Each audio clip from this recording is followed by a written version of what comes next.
Yo, episode 8, Paint to the Pit podcast. We are back in the building. Always look forward to this time where we can sit down and chat with y'all and kick some conversation about Mm-hmm. sports. How you feeling today, bro? Talk to me. Feeling good, man. Feeling good. It's a cool week, man. We head into the holiday. Yeah, It's peaceful times. it's peaceful times. It's peaceful times, bro. It's always holiday season. It's always a good time, uplifting Mm-hmm. time. Very peaceful. But you know who's not keeping the peace, bro? John Morant. So, John Morant and Klay Thompson, Never that, bro. No, I can't, back bro. and forth. You can see me now, right? Perfect. We'll be good. Many back and Yeah, you forth, good. You you good. know, during the game in which, Thompson and Morant was going back and forth. Thompson after the game said he's a funny guy. He has a lot to say all of the time, especially for a guy who rarely takes accountability, throwing them shots. Throwing them shots. You know, and then, John Morant doing Yeah, normal John Morant stuff, talking his that's a shot. stuff, telling him, tell him who the best shooter in the house was. It wasn't you, bro. Obviously saying Steph Curry's the best shooter in the house. And then Thompson described Morant's on-court comments as nothing of intelligent depth is the words he used. Nothing but intelligent depth. Mm-hmm. He said it was really funny. It was really just running his mouth, and he's been running his mouth for a long time. It's funny to run your mouth when you're on the bench. It's kind of the story of his career so far, just leaving us wanting more. So, John Morant gonna do what Ja do. Yo, He gonna take his shots. He gonna talk his junk. But yeah, now, yeah. you bringing the beast out of Klay Thompson, and for Klay Thompson, to say all of these words, it wasn't the first time. So, tell me what you feeling about this little interaction, bro. Talk to me. Yeah. I'm a little surprised that coming from Clay, but I guess it's like we kind of see sort of the storyline of how Clay has progressed through his career, right? Like he's pretty much been the Yeah, prototypical number two shooter, number two greatest shooter of all time behind Steph. Got the rings, did everything. He has the success, but it seems like for whatever reason, it's just always certain players that have smoke for him. And he's going through his injury bouts, and he struggled to kind of really come out of it. He hasn't been the yeah, same player since obviously he's getting older, right? Like that's just par for the course. You decline and regress as you come into the end of your career. But it just seems like he's definitely yeah, had for enough sure. of like players' words and kind of how they treat him, because again he is He's technically Klay the number Thompson. two greatest shooter of all Like time. he's Klay Thompson. Like, Right, like it's that it's name it's just Clay. describes itself at this point. Yeah, exactly. Like I don't think that you get to where the Warriors get to without a guy like that. Just lethal shooting ability, plus the likes of a Draymond and just that Yeah, team, the camaraderie they had. Like the guy is a winner, and to have somebody like John Morant, who I think is a phenomenal player. Love the guy. I think he brings a great energy to the game, and it's always exciting to see people like him. But it gets to a point where it's like, okay, okay. like I think you're doing too much. You're talking too much. Like, you just gotta let it rock. Because I remember too, they was saying there was this graphic that came out where they was comparing where like how many Yeah. games John Morant was out for versus like Klay Thompson's I think the time that he was out, and it was like Klay actually has played more games than him since he Yeah. came back. I'm like, damn. Which if that is the true, I'm like, it's crazy to be talking to Klay Thompson like that when half the time you Yeah. spending Nah, for sure. not playing a game, and that seems to be the case. Like you just, it sucks to say. And again, like I said, I think John Moran is a phenomenal player, but it comes to a point where it's like I think you just gotta be quiet, put Get your to the head work. down, chill with the antics, and just Yeah. come back, get healthy, and get to it. Nah, Like start bro, dunking on I ain't even people. gonna lie to you. Keep it all the way funky. I'm not mad at either of them in this situation, bro. I I love this type of stuff, Mm, bro. Like mm, I love the hey, yeah. I know you're old and you're washed now, and I'm gonna talk to you how I want to talk, and in the sports context while still playing. I'm not talking about outside the Yeah, sports yeah. context, and I'm not talking about retired players. But while if you're still active, yeah, I'm gonna talk to you if you still playing. Yeah, I'm gonna talk Mm, to you with how you look. So I'm not mad at Ja, and that's Ja, and I'm not mad at Klay. I know Klay is probably frustrated with how he's playing, frustrated where the team is, frustrated with everything. He thought he was going to be playing with Luka Doncic. Now Luka's on the team that, he skipped out on to try to play with Luka Doncic, right? So it's just all of those things I know really bothers him. And like when you, as a greater shooter as he is, that's going to be bothering. But only thing that really frustrates me sometimes is that it's always easy to attack the number 2s and the number 3s on championship teams. You know what I'm saying? Like, nobody would ever talk to Steph Curry. And I get it. He's the best player on the Warriors. Like, but let's be clear, bro. Like, let's be crystal damn clear. Klay Thompson is Klay Thompson, bro.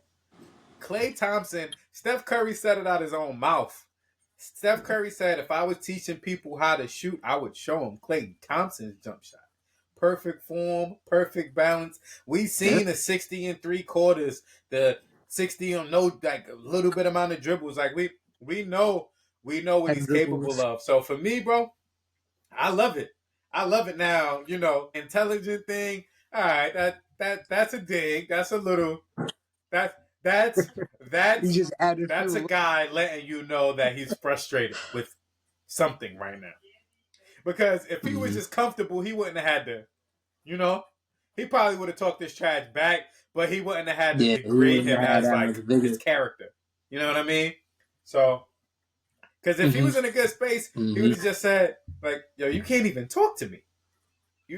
And I think that's certain conversations. That's how I would have responded to that if I was Klay. Like, you can't talk to me respectfully, bro. Yeah. We gamers, bro. So I'm always going to draw the parallel. Like, if somebody telling you, yo, bro, Jay, why are you playing strange, bro? You need to switch. You're gonna be like, all right, who's telling me that though? if it's somebody somebody grandmaster trying to, all right, I might listen to you. If it's somebody I gotta tell you how to play, you got a point. No. What are you? Don't talk to me. So if I was Klay Thompson, bro, that's exactly how I would have responded to it. Don't talk to me. Like you're not able to talk to me. You haven't done or accomplished anything in this league to be able to talk to me. And if I'm Ja, I'm still Ja. Fuck all that, nigga. You a bum now. You can't shoot. You can't like. They both right. Essentially, if that's what they both saying. The number's not lying. Klay's not looking like what Klay once was, But that's how I would have handled it, bro. But I'm always down for some good NBA drama, bro. And if there's one person that I could always count on to bring it, is John Morant. I don't know if that's a good thing or a bad thing, but John Morant, man, get well soon because go ahead, bro. Well, it's like you said. Like if it's in the spirit of competition and you trash talking and like you say, you active players in the league and you just trash talking to play or like you trash talking, you sitting out games. I get Don't make it personal. Don't make it like anything personal. Don't make it personal. Like personal life. Yeah, like I'm all for that. And I think we've spoken about that before in the past. Like, just let players have their moments. Granted, this might have been a little bit excessive, right? But I think players should be able to have their moments, whether that's in the locker room, on the court, as long as it's in the spirit of competition and we just compete I'm going to outscore you. I'm going to drop 30 and like that. I always welcome that because that just makes for more exciting games. People going to play with a little more heart when they hear shit like that. Like, all right, you telling me I'm trash, I'm sitting out, I'm dropping 40. We might get a 40-point game. That's the type of shit that happens all of the time if we really being honest about it. Like, it's always easy to attack Draymond and Klay. Just like it's always easy to attack Kyrie and Kevin Love. Just like it's always easy to attack Kobe when he was with Shaq or Powell when he was with Kobe. It's always easy to attack those second and third best players because most people go-to line is, but you not him though. And that's okay. Like that's always people go-to line. Right, and it's like I don't even understand why that would still like if that's something that still bothers Klay at this point. It's like, come on, bro. 4 championships. I don't like, bro. Some people are the best players on any other team in the league during that time. Klay Thompson would have been the best shooter on that team. He just so happened to be playing with the greatest shooter ever. Klay Thompson is capable, Right. bro. Klay Thompson was the same guy guarding Kyrie the whole series and still going to the other end of the court balling. Like, we can't forget the prime two-way Yep. player that Klay Thompson was. And I know it's easy to pass on that and forget about it, bro. Yep. But you're talking about somebody who is durable, too. Ankle sprain, still playing the next game and still balling. Guarding Kyrie, then I got to run off these 4 screens and shoot a 3. Then I got to go back down and guard Kyrie, and then I got to run. Like, you know what I'm saying, bro? Like, so you can't, like, Klay Thompson is too accomplished to be letting those things really draw that type of response out of him. But just as a fan, I love it. You know, I love it. Hey, I love it, let bro. it fly. And speaking of loving it, bro, you know, as the Paint to the Pod family should know by now, Jay been knowing. My favorite player in the league is Kyrie Irving. I'm always going to say that. My second favorite player in the league is Mr. Butter himself, Shea Gilgeous Alexander. I've been saying this for years. Jay can attest to it that I'm not capping because Shea is balling. But this is true. To see this man, player of the week again, along with Donovan Mitchell. You got Shea Gilgeous Alexander, player of the week in the Western Conference, averaging 31 points and 6.5 assists while going 4-0. Mitchell, the Cavs, averaging 31.8, 6.3 rebounds, and 5.0 assists. And the Cavs were 3-1 this week. So 2 great guys balling. Damn. Now, I'm not going to lie to you, bro. I keep it all the way funky. Like, I haven't gotten a chance to watch too many Cavs games, so I can't sit here and act like I can tell you, like, how he's killing. But it's just dope to know that he's killing, you know? And as a fan, that's on us. And as we pod more and as I've started to expand more, I do tune into other games and stuff here and there. So for me, it's just I got to catch some Cleveland games while they playing. It's hard to watch every single game. Shea Gilgeous, you know, that's not a surprise to me at this point. You know, like who he is, what he's capable of, what he does. You know, so shout out to Shea. But how you feeling about these players of the week? Yeah, I just think that's just a testament to who they are. Like Donovan Mitchell, I think is a guy that it almost feels like he doesn't get his flowers too much. So it's good to see him get like some type of recognition here because he be consistent as hell, man. Like I don't know if people realize that, but like I feel like he be having some of the like quietest 30, 40 point games. Like people just be like, oh, that's just Donovan Mitchell. I'm like, yo, not everybody's doing this. But on the flip side with the Thunder, that's unstoppable right now, bro. Like it's hard to bet against them right now. Like they're just on another good run, and again, what's their record? They only lost 1 game so far, right? Man, who knows, man? Might be going to get one of the records. Yeah, I mean, for me, bro, like, I respect the Thunder and Shea being my second favorite player. I just don't believe that they're as invincible as people paint them out to be. Yeah, and let me tell you why. Really? You go back to the playoffs last year, right? Denver took them 7 games, right? Aaron Gordon had the injury, right? Okay. Michael Porter Jr. had the injury, right? And they still went 7 games, respectfully. Indiana Pacers took them 7 games, right? And in the first quarter, Game 7, Tyrese Halliburton was looking like he was about to have one of the best Game 7s we ever seen, going 3 for 3 from the 3-point line before he tore his Achilles, right? And they still had to fight and crawl and scratch their way through that game. Right, so I say all that to say, in a 7-game series, while they would be the favorite against everybody, certain teams like the Thunder are beatable. The Thunder are very much beatable. They're gonna have that game where they're not making the shots. You know, those things ain't falling. Shea might not be getting as many foul calls as anticipated. You're gonna run through those games, and when you got superstar power that can match them. When you have a Jokic and an Aaron Gordon and a Jamal Murray, or you have a Kevin Durant and a Thompson and an Alperen Sengun, or you have a LeBron James, a Luka Doncic, or Austin Reeves, when you got talent that can fight with them, all I'm saying is they didn't walk through the playoffs last year, and they also had to have injury luck. I do think if there was, and everybody has to have health luck. So I'm not minimizing the ring. I'm not saying that. I am not minimizing the ring whatsoever. I just want to make sure I make that distinction because some people would think that's what I'm saying. I'm not minimizing the ring. I'm just saying I don't think they're Yeah. as invincible as like the bigger sports, ESPN and Fox One, and the people that talk sports, like as they're painting them out to be. I just don't see that, bro. I just don't see it. That's true. That is true, and I think especially this year, right? Because like you mentioned, like everybody that you know the way the West has shifted, like I don't even think they thinking about last year. I don't even think they faced or are faced teams that Yeah, look like how they look this year, right? Like you said, the Rockets. Like that's going to be a fun series if they somehow end up playing the Rockets in any capacity absolutely. outside of like the Western Conference Finals. That'll be an interesting series to see. And again, like you said, the Lakers, like we haven't seen the full force of like, okay, we got LeBron, AR, Luka. Absolutely. What does that look like? That'll be a really good series. Yeah, no, the West has a Yeah, way to give you a bro. run for Because your like money. I ain't gonna lie, if we really hundred being percent. honest, and I say this all of the time, and the stats will show it. And I know that was around the time we had the AD. Mm-hmm. Lakers always had success against the Thunder. Win, lose, or draw. Now I know that last game we got blown out, but again, we ain't have Bron. Of course, so it's like certain things you get the pieces back. But I'm talking about if you look over the years, AD and Bron, we've had a lot of success against that team. Mm-hmm.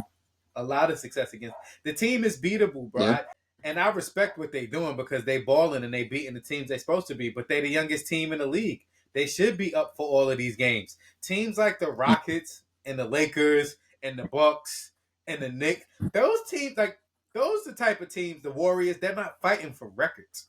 They're hoping to have a great playoff position and to make yeah, it into the playoffs healthy.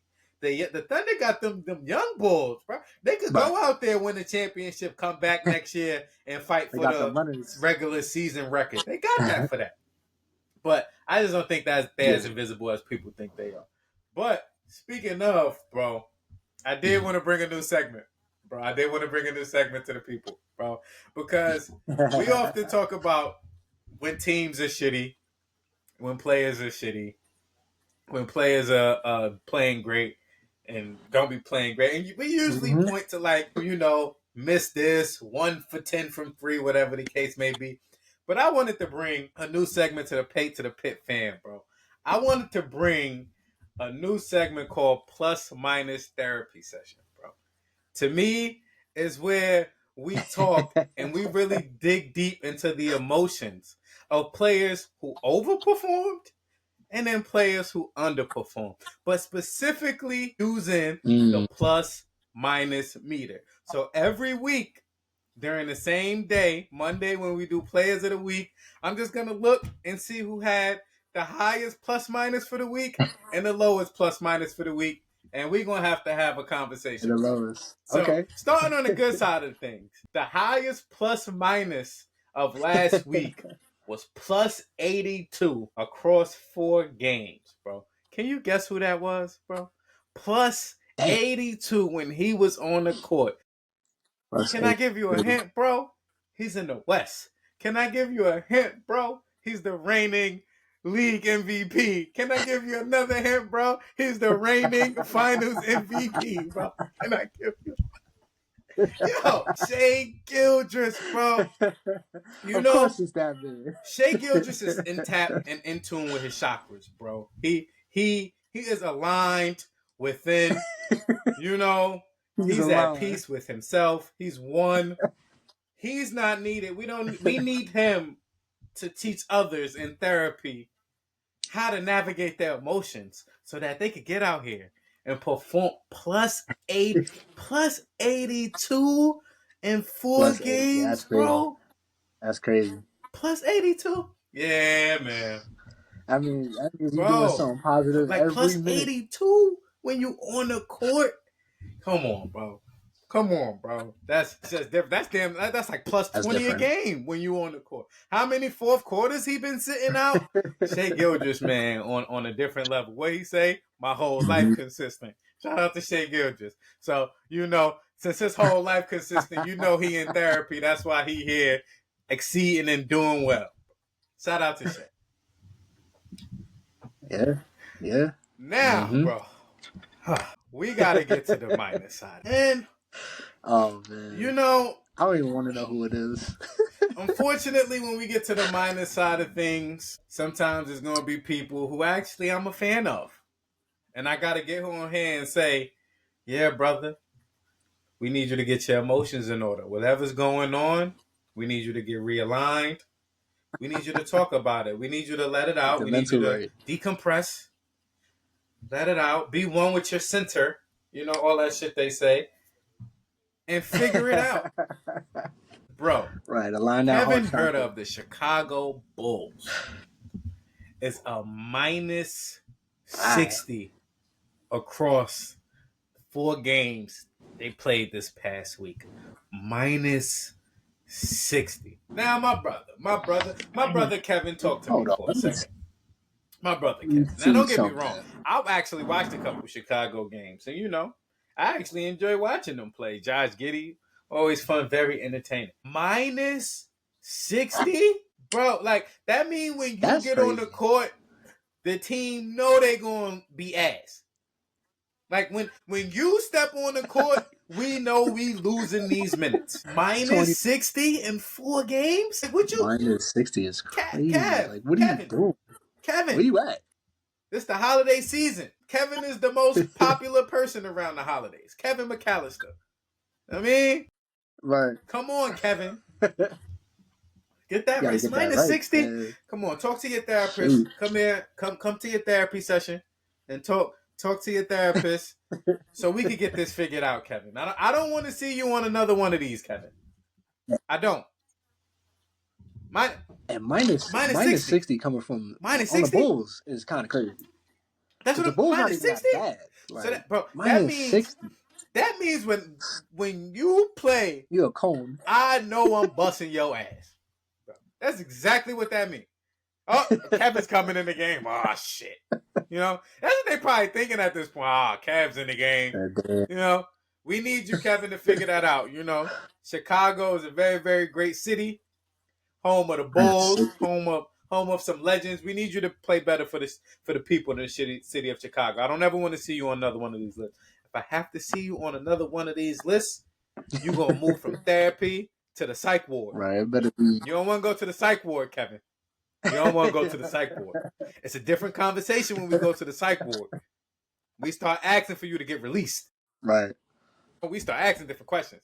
I don't want to see you on another minus, Kevin. Make it up. Washed. Now, if Kevin heard us ever on the plus side of things, boy, it would be a full circle. But minus 60, bro. All I can say is ass. All I say is ass. Go figure that out, King. Go figure that out. Don't be ass, bro. He looking like food on the court. Barbecue chicken. And I know some people plus minus don't tell a full story. It tell a story. Maybe not the whole one, but it's an important chapter. You know what I'm saying? Like that's not a chapter we can skip over. Yeah. That means you're not having when you're on the court, on the floor. The team honestly, is a negative rating. Like that's what it means in terms of points. So shout out to them, though, bro. But this is our first session of plus minus therapy. I want to know your thoughts, bro. Tell me what you think about plus minus. Tell me what you think about the plus 82 and the minus 60. It's like I said. I know people don't pay attention much to plus minus, but it does matter. It really does matter, and especially if you're going as far as minus 60, though. Like that's kind of crazy because I look at, to compare it to another sport, which would be hockey. Plus minus in hockey is like one of the most important stats you could have because you only score so many goals in a game. There'd be dudes with like minus 50 plus minus. And you playing hockey. Like, again, people don't score a lot. So that tells you a lot about that stat. And I think as it relates to the NBA, like that matters too because plus minus 60, you stepping on the court and they just walking around. That's real. You're not impacting nothing. Like points just not being scored for your team because, if you were it'd be 0, or if it would balance out.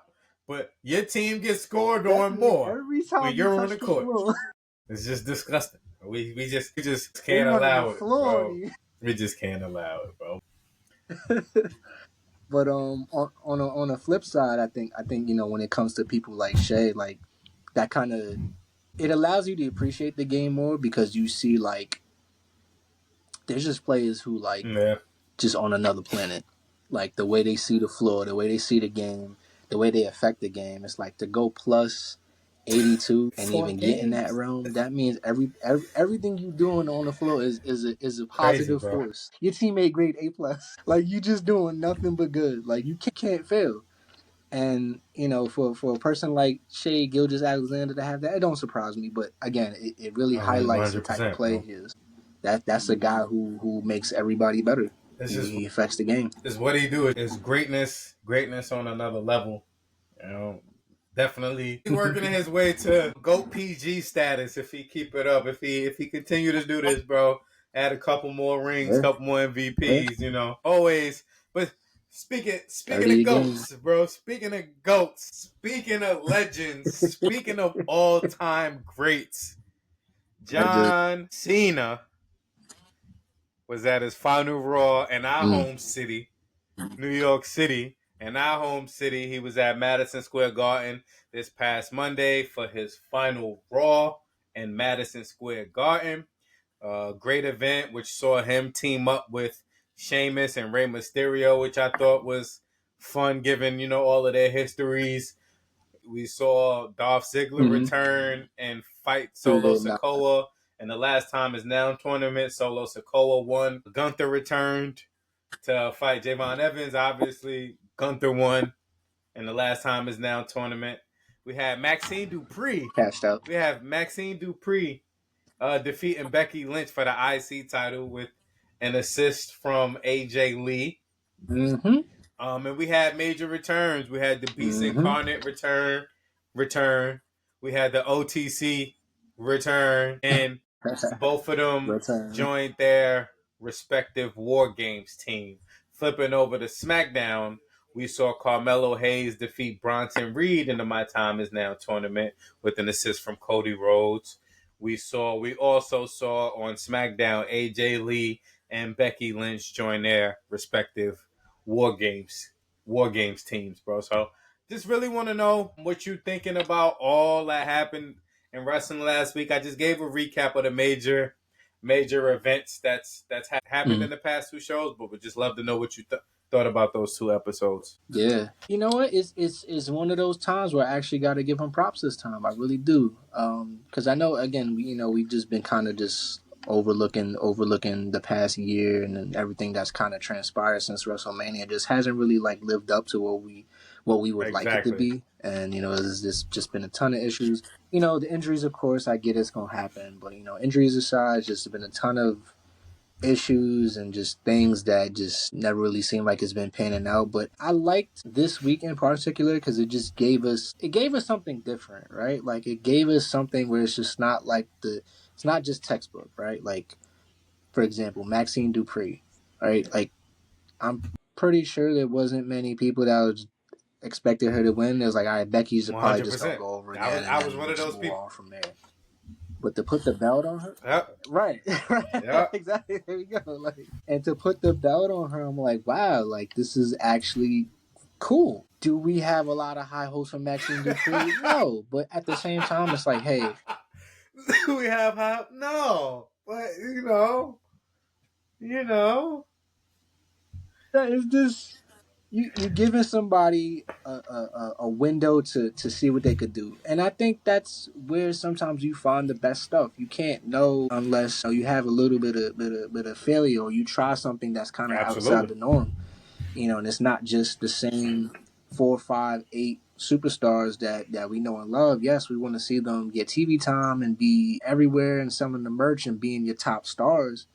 But it's like we have a lot of talent. There's a lot of talent in the women's division. For her to win that, it's like, okay, now we can see her Absolutely. face other people and elevate other stars and like try something. Even if she ends up only holding this belt for maybe 60 days, who knows, right?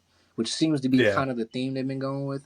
But it still gives this person a chance to shine, and it really shows like a person like Becky Lynch is here to just kind of help elevate people to some degree. Absolutely. I do give her props in that regard. Like she's managed to put people over. She's been doing okay. Like I know she gets a lot of flack and the Becky Yeah. Hogan jokes, but just kind of seeing where she's gone with the character and just letting it like flow and allowing people to get over on her, get wins while she also maintains her status as the man or whatever.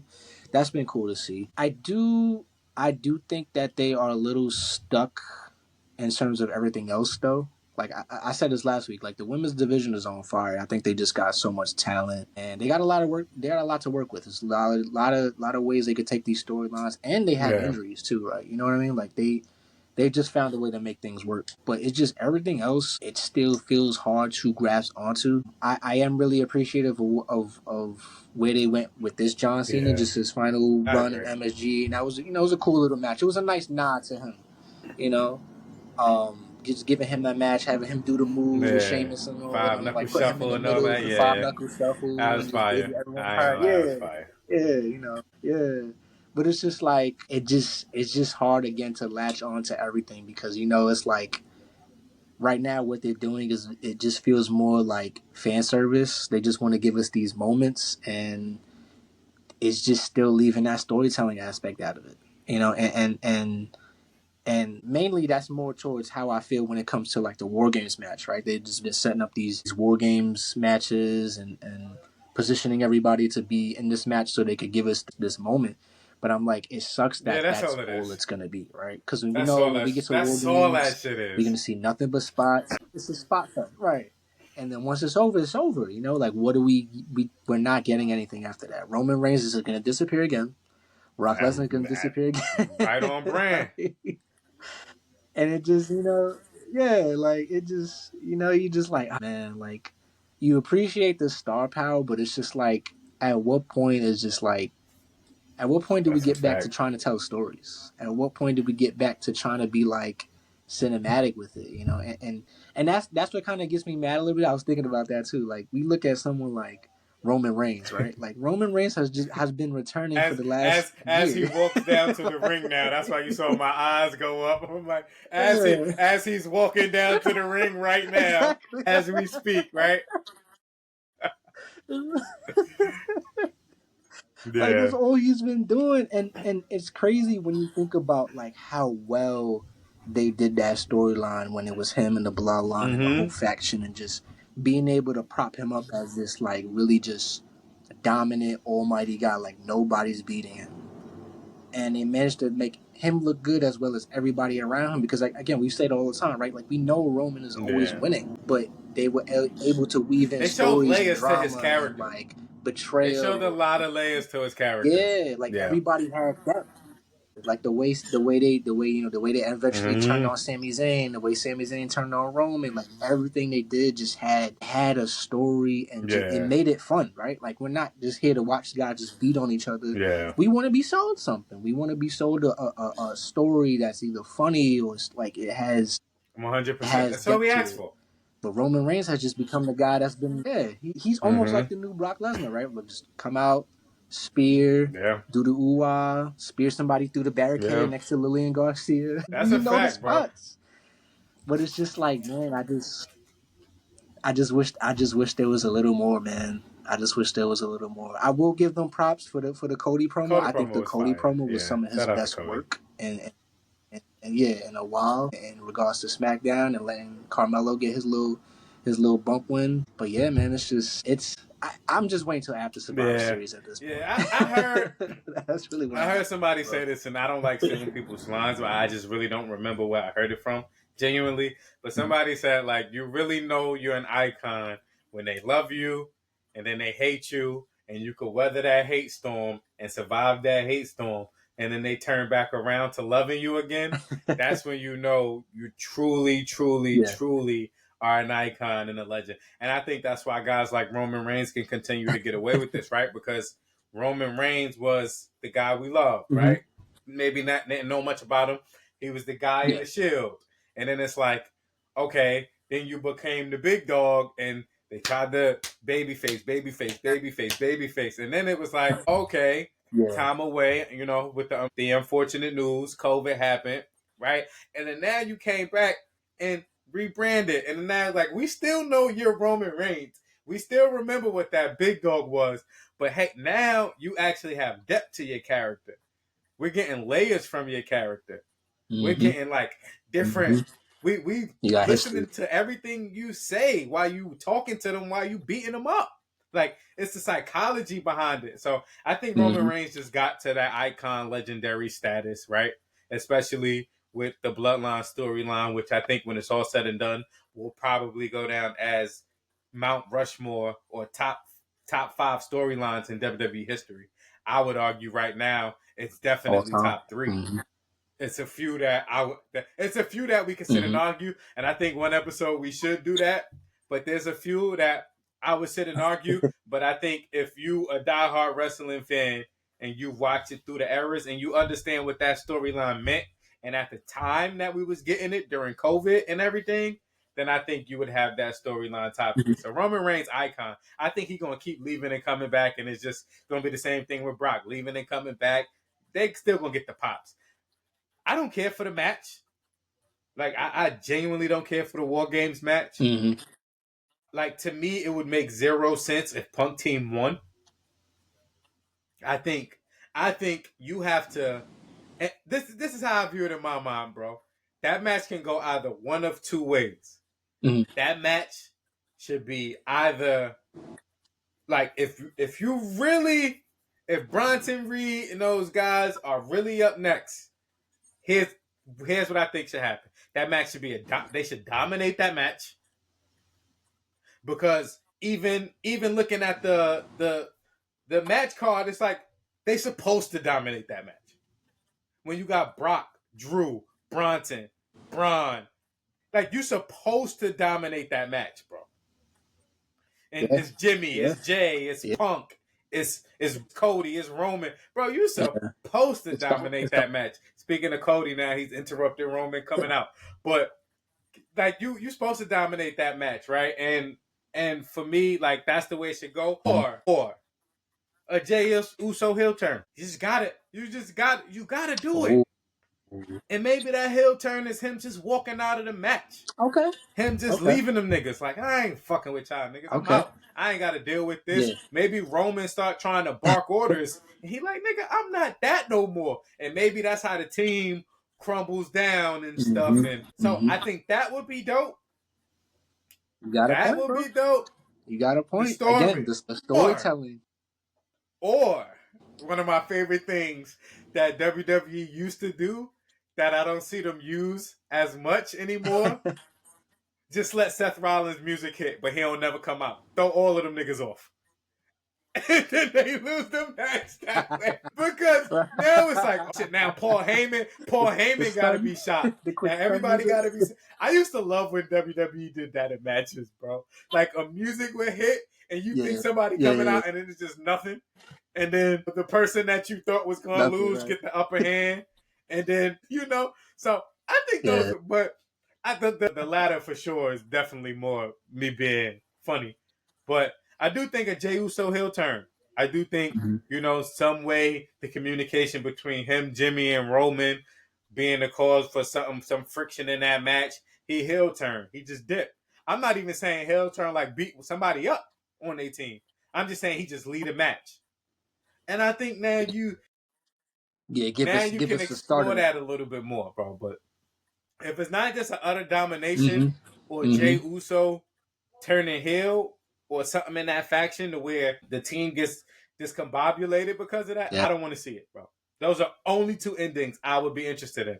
Yeah, especially because, like, even in this instance, like I don't think there's gonna be anybody that interferes. Like I don't really see anything coming out of that. So it's like if it's just gonna be the match and it's just gonna be a War Games match, I think that's gonna be trash. And like you said, it probably would have to just be Bronson Reed and them winning because that's the only thing that makes sense.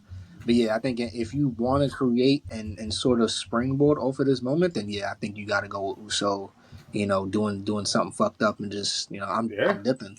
Fuck yeah. and I like the Seth Rollins thing is like wishful thinking because obviously we know he just got hurt and he got the shoulder and stuff. But that's why I truly believe it has to be some sort of heel turn, right? It has to be this team isn't getting along, right? But there's also a world where that's the case for Brock Lesnar, no?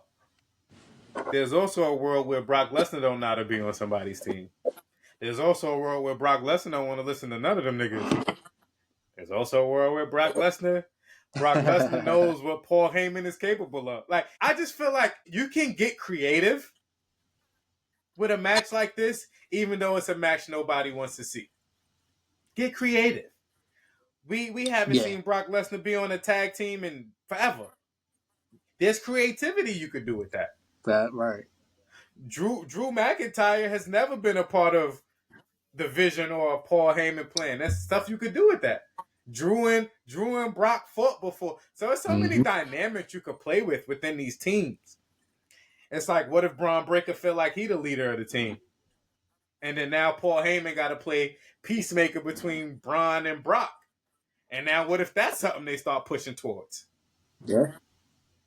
You never know, because Brock is already advertised to be at Mania. And if you're not giving him a world title fight, if you're not going to have him fight Gunther, who the hell, what is he doing? Yeah, you gotta build somebody up in this instance. Yeah, we're not looking for true. Brock Lesnar versus Dominic Mysterio at WrestleMania, bro. Like, we just don't want to see that.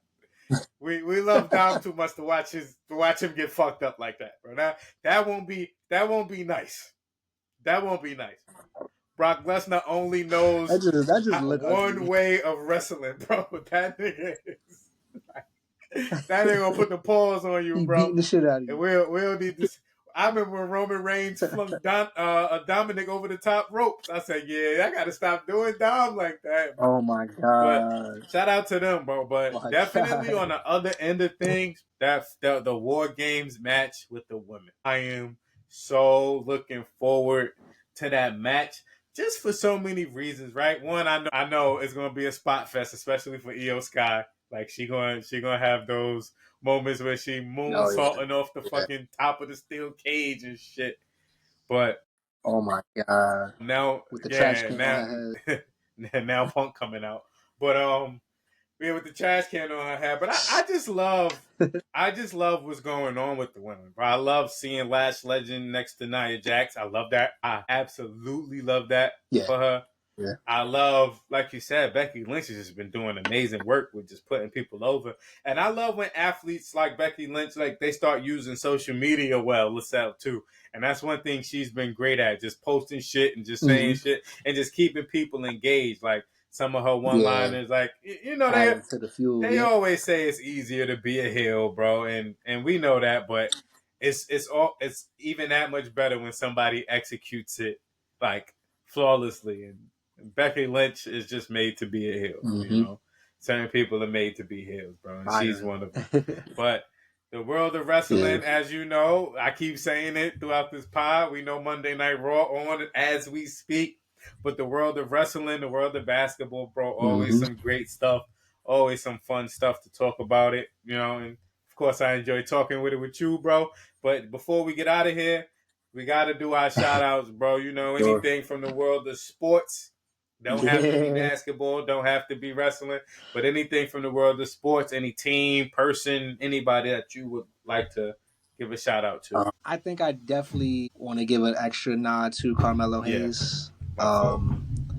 I appreciate that they did something with him this week. Again, how people feel about him is how they feel about him. But in my eyes, I am of the notion that if you are going to call guys up from NXT, and these guys were staples in NXT, they should start to get that push. You know, they should start to be coming up as the guys that are up next. The same way that we seem to be finding pathways for Braun Breaker and people like Bronson Reed. The same way they've done for, like, you know, the Finn Balor's and the JD McDonough's. Like, I think that this space needs somebody like Carmelo Hayes. Am I super high on him? No, but I think you can't just waste a talent like that, right? Like, you need to give him something. And hopefully this is the start of that. Like, hopefully we start to see a little turn for him, or they give him extra. Because you got to utilize your talent. You know, it's going to get to a point where you're not going to have the CM Punks around all the time. Like, they're getting older. You're not going to have the Drew McIntyres around all the time. Like, you need something. So I'll definitely give him a nod this week for sure. Just off that win. Yeah, you know, definitely. Shout out to him. You know what I mean? Carmelo Hayes, Mr. Him himself, Carmelo Hayes. For me, bro, like, I just gotta give a shout out to number 2 on Cleveland. I mean, Shador Sanders. You know what I mean? I just was able to see, you know, I think, you know, Shador, like because of the way the world, we all love Prime, we all love the family dynamic, we all love what they did as a family, going to college and stuff. Like a lot of us feel so attached to Mm-hmm. that story. A black dad, that great, Yeah. black Yeah. son going to the league. Like we feel attached. Same way a lot of us do with Bronny, right? We feel attached to that story and we want them to do Mm-hmm. so well. So to see Shador go Want out them win. there, get his first win and his first start as a rookie, I just love to see it. Now he I'm the not starter. people want to dissect everything and like, oh, he did, like, that's cool. I get that. I say that for the analysts, but Mm-hmm. the most important stat in any sport is the W. So he was the starting quarterback. He got the W. W. He made some great plays. It wasn't like he was carried to the victory. So It shout out to happens. Shador Sanders, man. It's always dope to see guys like that get their Mm-hmm. moment and have their fun, bro. But that's another episode Mm-hmm. of Paint to the Pit. We, Jay, your boy To the pit. Dwayne. We are out until the next time. Put your ones up for the OTC. Yeet. And we Hey. out of here.